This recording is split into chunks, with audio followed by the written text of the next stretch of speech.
আজ প্রথমবারের মতো আমি আমার বাবুকে দিয়েছিলাম মিষ্টি কুমড়া শাক এবং সাথে কিন্তু পাটের শাকও ছিল। কুমড়া শাক যেহেতু একটু আঁশ আঁশ টাইপের, বাচ্চাদের মুখে আঁশ লাগতে পারে, তাই জন্য আমি পাট শাকটা এখানে যোগ করেছিলাম, যেহেতু শাকটা একটু পিচ্ছিল হয়, গিলতে সুবিধা হয়, যেন আঁশ আঁশ না লাগে।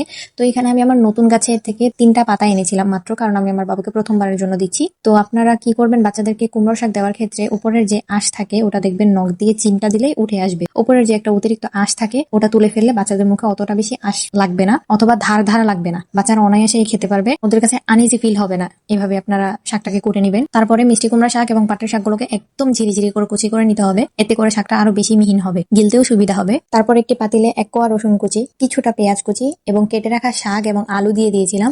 সাথে 1 চিমটি মশলা দিয়েছিলাম, যেটা আমার নিজের ঘরে বানানো। সবকিছু ভালোভাবে চটকে মেখে মিশিয়ে দিতে হবে, এতে করে শাকটা আরো বেশি নরম হয়ে যাবে। মেখে নেওয়া শেষে আমি এখানে বাটার এড করে দিয়েছিলাম। তারপরে পরিমাণ মতো গরম পানি দিয়ে আমি এটাকে ভালোভাবে সেদ্ধ করে নিয়েছিলাম। তো এভাবেই আমি আমার বাবুকে মিষ্টি কুমড়া শাকটা দিয়েছিলাম। আপনারাও চাইলে এভাবে ট্রাই করতে পারেন। মাশাআল্লাহ, আমার বাবু খুব পছন্দ করেছিল।